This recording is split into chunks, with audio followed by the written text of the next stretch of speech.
बिस्मिल्लाहिर्रहमानिर्रहीम। आज हम जिस टॉपिक के बारे में डिस्कशन करने हैं वो what is the political system of Pakistan in 2022 current affairs के बारे में डिस्कशन करेंगे।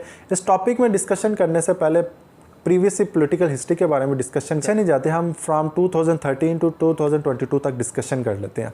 जैसे 2013 का इलेक्शन इलेक्ट हुआ, जो कि उस वक्त की पाकिस्तान की नंबर 1 पार्टी बनी, वो PMLN थी, पाकिस्तान मुस्लिम लीग नवाज। इसने 166 सीट्स हासिल की थी, क्योंकि टोटल जो कौमी असम्बली की सीट्स होती हैं वो 342 होती है। जो 172 अचीव कर लेता है तो वो अपनी गवर्नमेंट चला सकता है। अभी 166 सीट इन्होंने हासिल की, क्योंकि अभी भी रिक्वायर्ड 8 सीट्स थी। स्मॉल पार्टीज़ की कोलिशन से अपनी सीट्स मुकम्मल करके गवर्नमेंट का इनिशिएटिव ले लिया।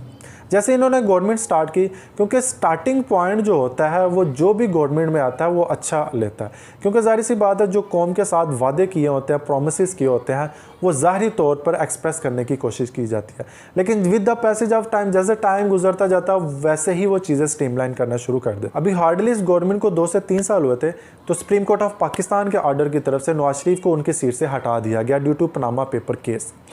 तो जैसे उनको हटाया, उस वक्त का स्लोगन काफ़ी फेमस हुआ था, मुझे क्यों निकाला। तो जाहिर सी बात है उन पर करप्शन चार्जेस काफ़ी ज़्यादा साबित हो चुके, इस वजह से उनको उनके सीट से हटा दिया गया। जैसे ही हटाया, जिस गवर्नमेंट को भी हटाया जाता है तो वो गवर्नमेंट निकल के अवाम की तरफ अट्रैक्ट करती है कि अवाम इसका क्या रद्द-ए-अमल करती हैं। जैसे नवाज शरीफ अवाम की तरफ अट्रैक्ट हुए तो अवाम की तरफ से इतनी ज़्यादा अट्रैक्शन साबित नहीं हो सकी, क्योंकि उन्होंने इस्लामाबाद से लेकर लाहौर तक लॉन्ग मार्च किया। उसमें यह स्लोगन भी पेश किया गया कि मुझे क्यों निकाला। इसमें इनडायरेक्टली उनका ये पर्पज़ था कि मुझे क्यों निकाला का पर्पज़ ये है कि मुझे फ़ौज और अदलिया ने मिली भुगत से निकाला। लेकिन ये सारी चीज़ें झूठ साबित हुई। बात यहाँ ख़त्म नहीं हुई थी। 1 साल के बाद जुलाई 2018 में नवाज शरीफ, जो कि प्राइम मिनिस्टर ऑफ पाकिस्तान रह चुके हैं, उनको 10 साल की सज़ा सुना देगी due to corruption charges related to 4 luxury London flats. जैसे ही उनको 10 साल की सज़ा सुनाई गई तो उनको गिरफ़्तार कर लिया गया। जैसे गिरफ़्तार किया गया तो उनकी तबीयत काफ़ी ज़्यादा नासाज रहना शुरू हो गई। तो फिर उनको हार्डली अभी 1 से 2 साल उन्होंने जेल में गुजारा था, तो उनको हॉस्पिटल में शिफ्ट कर दिया गया। ये हॉस्पिटल में शिफ्ट किया गया, डॉक्टर्स का मौक़िफ़ था कि इनको बाहर शिफ्ट कर लिया जाए, क्योंकि ये सारी मिली भगत थी, आवाम को बेवकूफ़ बनाया जा रहा था।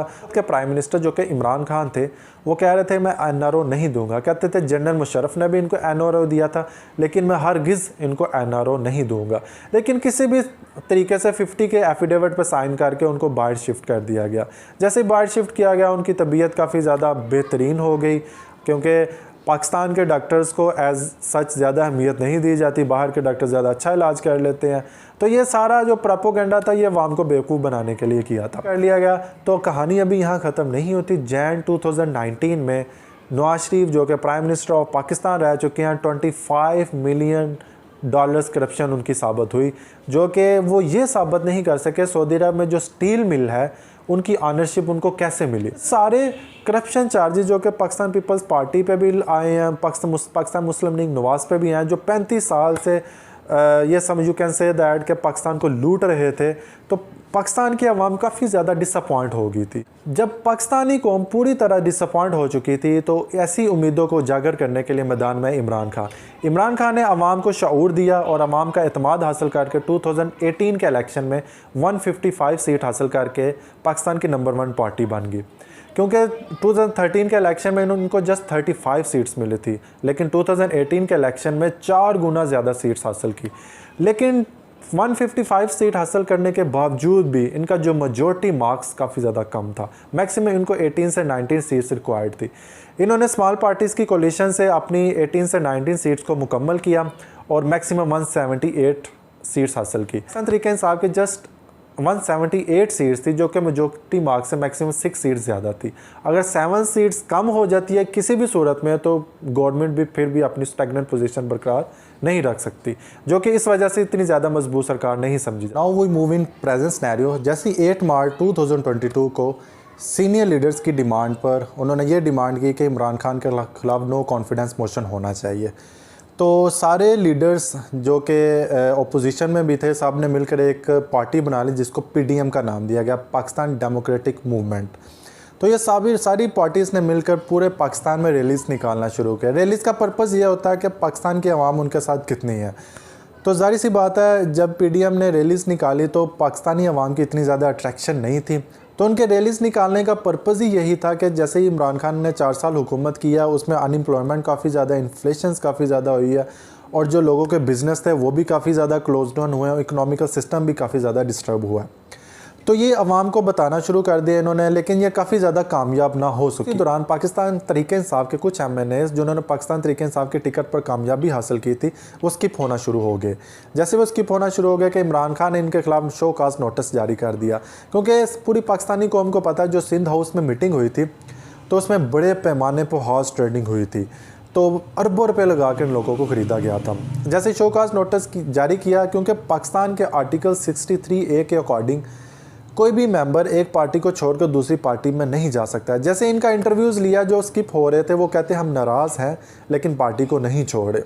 तो जब ये मामला चल रहा था तो उसी दौरान पाकिस्तान तहरीक इंसाफ जिस सहारों पे खड़ी थी उसमें 3 पार्टीज़ थी। PMLQ को तो पाकिस्तान तहरीक इंसाफ के चेयरमैन ने इत्मीनान में हासिल करके उनको अपने साथ लगा लिया। उसके बाद MQM छोड़ गई और BAP बलूचिस्तान अवामी पार्टी, क्योंकि इन तीनों की कोलिशन से मैक्सिमम 18 से 19 सीट्स बन रही थी।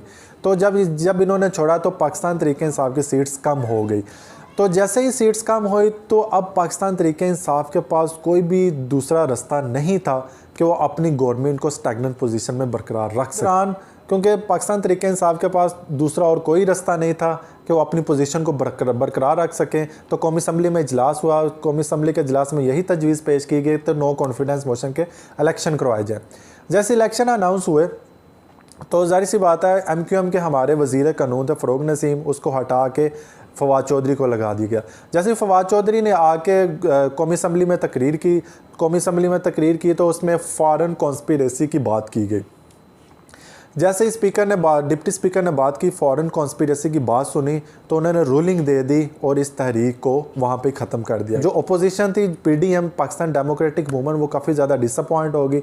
इनके पास और कोई रास्ता नहीं था कि क्या किया जाए, इन्होंने अदालत की तरफ रुजू किया। जैसे ही PDM ने अदालत की तरफ रुजू किया, अदालत ने यह मौक़िफ़ रखा कि हर सूरत में इलेक्शन कराए जाएँ।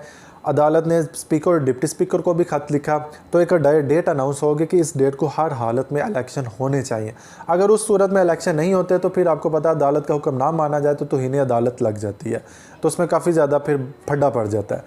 तो ज़ाहिर सी बात है किसी भी मुल्क का अगर अदलिया का निज़ाम थोड़ा डिस्टर्ब हो जाए, उनकी बात ना मानी जाए तो काफ़ी ज़्यादा डिस्टर्बनेस हो जाती है, फिर हर बंदा अपनी मनमानी करे।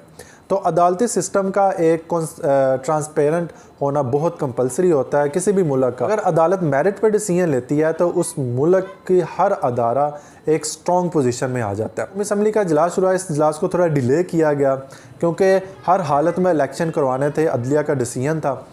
तो लेकिन असद कैसर जो कि स्पीकर कौमी असम्बली थे, उन्होंने रिज़ाइन कर दिया। उसके बाद इलेक्शन कराए गए और इलेक्शन में PDM जमात जीत गई। जैसे PDM जमात जीत गई तो ज़ाहिर सी बात है इमरान खान की हुकूमत ख़त्म हो गई। अब इमरान खान के पास इसके अलावा कोई और रास्ता नहीं था। अवाम एक वह ताकत थी जिसके पास जाके वो अपना डिसीजन कर सके। अब इमरान खान ने अगले दिन ऐलान कर दिया कि वो पेशावर में जलसा करने जा रहे हैं। फिर उन्होंने इस्लामाबाद में जलसा किया, पेशावर में जलसा किया, फिर उन्होंने लाहौर में जलसा किया।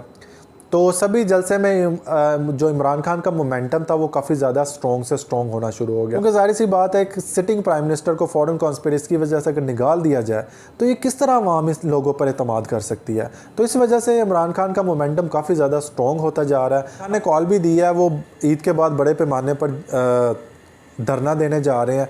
वो कारकुनों को कॉल देंगे, कारकुन बड़े पैमाने पर इस्लामाबाद में जमा होंगे, क्योंकि हम कहें कि मौक़िफ़ है जो भी हो गया उसको छोड़ दिया जाए, अभी नए सिरे से इलेक्शन करवाए जाए, जो कि एक अथेंटिक मौक़िफ़ है। अगर इलेक्शन करवा दिया जाए तो 100% चांसेस है कि इमरान खान अपनी हुकूमत दोबारा बना लेंगे, जिस तरह का भी मोमेंटम बना। ये थी current political situation of Pakistan from 2013 to 2022। तो इंशाल्लाह ताला मिलते हैं नेक्स्ट वीडियो में नेक्स्ट टॉपिक के साथ। अपना बहुत सारा ख्याल रखिएगा।